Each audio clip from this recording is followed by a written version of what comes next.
warga sekolah. Kembali lagi dengan Capsek Sekolah Horor. Apa kabar kalian semua? Semoga baik-baik saja. Di episode Sekolah Horor kali ini menceritakan tentang hantu penunggu kamar mandi bagian pertama.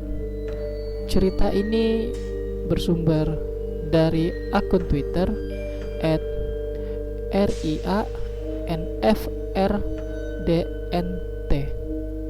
Selamat mendengarkan. Perkenalkan, namaku Sinta. Menjadi seorang mahasiswa di universitas yang bukan dari tempatku berasal membuatku harus menyewa sebuah kos. Pertama kali aku masuk kos, ibu pemilik kos ini baik sekali. Bahkan aku sempat kaget dengan harga kos yang amat begitu murah. "Ini silahkan diminum dulu, Dek," ucap ibu pemilik kos dengan lembut kepadaku. Aku pun langsung bertanya, "Di sini ada berapa orang yang sewa kosnya ya, Bu?" Dan si ibu pun menjawab, "Kebetulan lagi kosong. Baru 2 hari yang lalu dia diwisuda." Ibu turut bangga. Aku kemudian merasa lega. Ya, di sini memang sempat ditempati oleh seseorang, dan dia adalah mahasiswa, sama sepertiku. Hingga kemudian aku pun jadi untuk menyewa kos di tempat itu. Namun sebelumnya aku harus pulang dulu ke rumah untuk meminta izin kepada orang tuaku. Setelah selesai meminta izin, aku pun kemudian membawa barang bawaanku. Tidak begitu banyak, karena aku memang seorang wanita yang enggak terlalu mementingkan penampilan. Dan satu malam saat aku tidur di kosan, semuanya terasa baik-baik saja. Tidak ada hal aneh yang aku alami. Di kampus, aku bertemu dengan seorang teman. "Namaku Dwi," begitu katanya. Dia pun kebetulan tengah mencari sebuah kos. Lalu aku mengajaknya untuk tinggal bersama, agar uang kosnya bisa dibagi 2 sehingga meringankanku. Dwi pun kemudian setuju untuk tinggal bersamaku di kos itu. Dengan demikian, minimal aku tidak hanya tinggal seorang diri di sini. Ya, jujur saja, aku takut. Meskipun keamanan di sini begitu ketat, penjaga kos pun melarang keluar di atas jam 9. Tapi tetap saja rasa takut itu masihlah ada. Apalagi dengan keadaan diriku yang tengah tinggal jauh dengan kedua orang tua. Kemudian suatu malam aku mendapatkan sebuah panggilan telepon. Ya, itu dari Dwi. "Besok aku sampai di sana. Nanti kamu Sherlock aja ya," katanya di ujung telepon. "Iya Dwi, nanti aku Sherlock," jawabku. Dan kemudian Dwi pun menutup teleponnya. Saat itu aku melihat jam sudah menunjukkan pukul 10 malam, dan masih belum ada tanda-tanda terjadinya sesuatu. Hingga kemudian tiba-tiba perutku keroncongan. Ya, aku lupa bahwa sedari siang di kampus aku memang belum makan sama sekali. Lalu aku pun berniat untuk pergi ke ruangan dapur. Barangkali persediaan mie instan untukku masih tersedia, dan syukurlah masih ada. Aku pun kemudian memasaknya.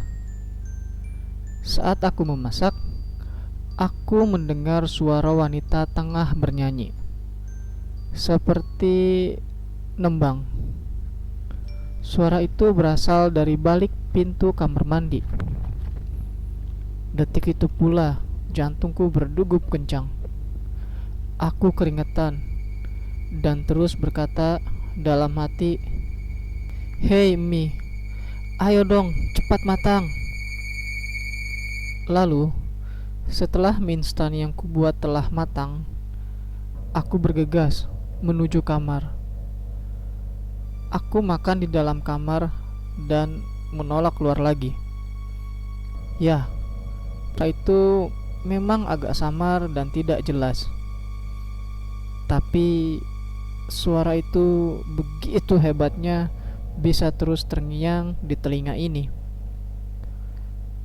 Malam itu aku sebenarnya ingin mengadu kepada ibu kos, tapi rasanya tidak enak malam-malam harus membangunkannya. Lalu yang aku tunggu-tunggu pun akhirnya tiba. Ya, sinar mentari.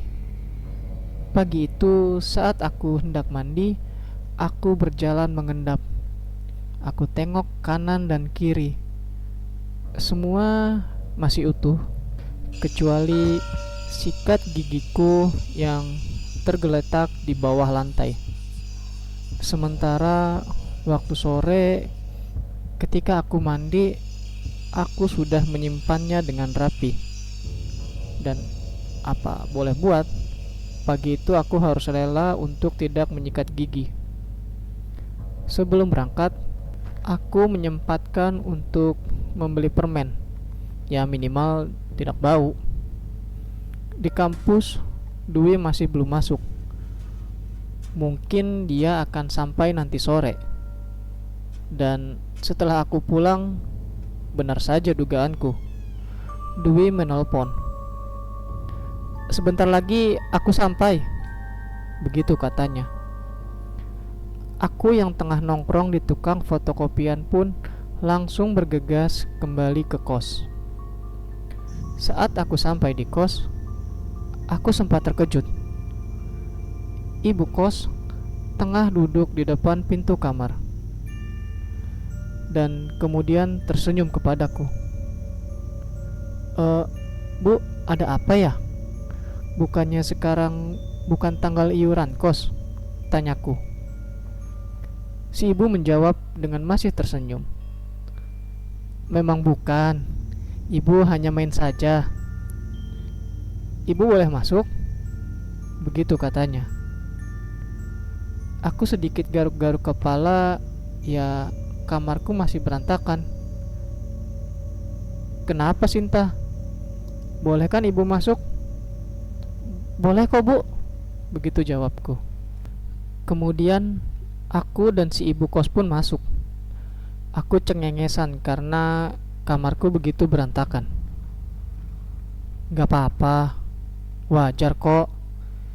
Ibu juga dulu waktu masih muda kadang suka ngerasa males buat beresin kamar," katanya kemudian. "Maaf ya Bu, Sinta cuma bisa ngasih air putih. Soalnya persediaan di sini udah habis, belum beli lagi." Si ibu lagi-lagi tersenyum. "Gak apa-apa." Aku pun kemudian teringat akan Dwi. Ya, dia mau tinggal satu kos di sini bersamaku. "Oh iya Bu, jadi temanku ada yang mau tinggal satu kos di sini. Gak apa-apa kan? Biar bisa patungan biayanya gitu loh Bu." Si ibu lagi-lagi tersenyum. "Gak apa-apa, silahkan." Lalu kemudian si ibu kos pun pamit. Setelah ibu kos pamit, ponselku berbunyi. Dan itu adalah panggilan dari Dwi. Katanya dia sudah di depan perempatan. "Aku susul kamu ya Dwi," kataku. Tapi kemudian Dwi menjawab, "Gak usah, aku naik ojek aja. Nanti kamu Sherlock," katanya. Lalu singkat cerita, Dwi pun datang. Aku pun tersenyum menyambutnya. Ya, setidaknya untuk hari-hari ke depan akan ada seorang teman yang menemaniku di sini. Mungkin bisa jadi teman curhatku. Saat itu Dwi ingin mandi. Aku tunjukkan kamar mandinya. Lalu tiba-tiba Dwi memanggilku. Katanya, "Ini kenapa? Kok berantakan kamar mandinya, Tak?" Aku pun terkejut. "Hah? Kok bisa?"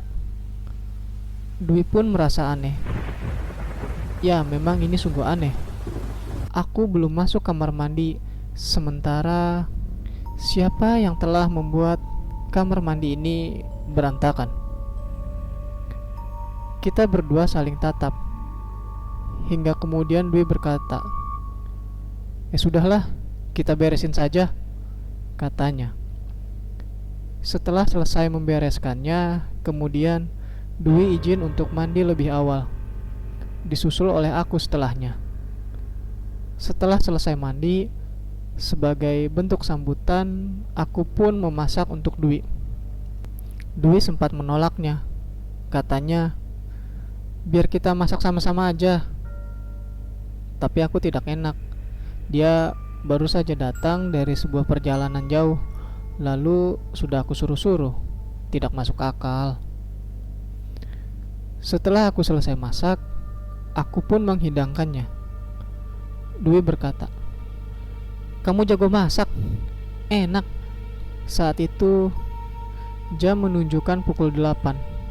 Masih sore. Lagi pula besok juga hari Minggu. Setelah selesai makan, kita berdua berbincang bersama. Di tengah-tengah obrolan, tiba-tiba suara keran kamar mandi menyala. Kami berdua pun terdiam. Ada sekitar 10 detik. Kemudian keran itu mati kembali dengan sendirinya. Kita berdua kembali dibuat terdiam. Aku melihat Dwi dan Dwi melihat ke arahku. Kita berdua saling tatap. "Sebelumnya kamu pernah dengar ini belum?" tanya Dwi kepadaku. Aku menjawabnya dengan menggelengkan kepala. "Kamu berani nggak buat cek ke kamar mandi?" tanya Dwi lagi. Jujur saja, aku adalah seorang penakut. Akan tetapi, rasa penasaranku ini begitu tinggi. Akhirnya, aku memberanikan diriku untuk mengecek kamar mandi. Ya, Dwi ikut di belakangku. Pintu masih tertutup rapi. Aku dan Dwi mendekatinya. Ku beranikan membuka pintu dan ya, tidak ada siapa-siapa. Susunan sabun mandi, odol, dan sikat gigi masih rapi. Tidak seperti tadi saat Dwi hendak mandi. Tiba-tiba semuanya berantakan. Kami berdua kemudian kembali ke kamar. Di dalam kamar, Dwi kemudian bertanya kepadaku, "Apa kamu sebelumnya benar-benar gak pernah mengalami kejadian kayak tadi?" Aku bingung, karena memang aku belum pernah mendengar keran menyala sendiri. "Belum," jawabku. "Tidur aja yuk. Perasaan aku udah gak enak nih," kata Dwi. Mendengar kata itu, aku menjadi semakin merasa takut. Terus terang, jika salah satu di antara aku misalkan ada yang bersikap biasa saja atau bahkan berani, mungkin aku akan terbawa biasa saja, bahkan berani. Tapi karena Dwi takut, aku menjadi semakin was-was. Dan besok kami berdua sudah sepakat untuk bicara ke ibu kos tentang apa yang telah terjadi. Lalu siang pun datang, membangunkan kami berdua. Kami berdua pun berniat untuk mandi. Kini aku yang mandi duluan. Sontak, aku dibuat terkejut saat baru saja membuka pintu kamar mandi. Mungkin secara tidak sengaja aku menjerit. Dwi pun terkejut dan menghampiriku. "Ada apa, Tak? Ada apa?" tanya Dwi. Aku tak bisa berkata. Aku menunjuk bagian bawah lantai kamar mandi tersebut. Di sana terlihat jelas ada sebuah jejak kaki, dan ukurannya lebih besar dari kaki manusia normal. Kami berdua pun tidak mandi dan bergegas langsung menghadap ke ibu kos, berencana untuk mengadu tentang hal yang kami alami belakangan ini. Namun sialnya, ibu kos sedang tidak ada di rumah. Kami berdua pun berpesan kepada asisten rumah tangganya untuk menyampaikan kepada ibu kos bahwa tadi kami mencarinya. Saat itu kami tidak berani untuk pulang lagi ke kosan. Dengan keadaan belum mandi, kami berdua diam di sebuah warung.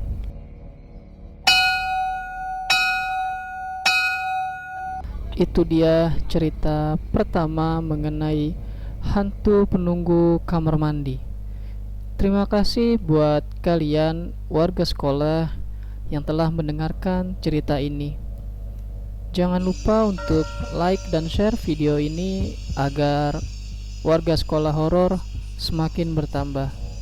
Dan sampai jumpa di episode berikutnya.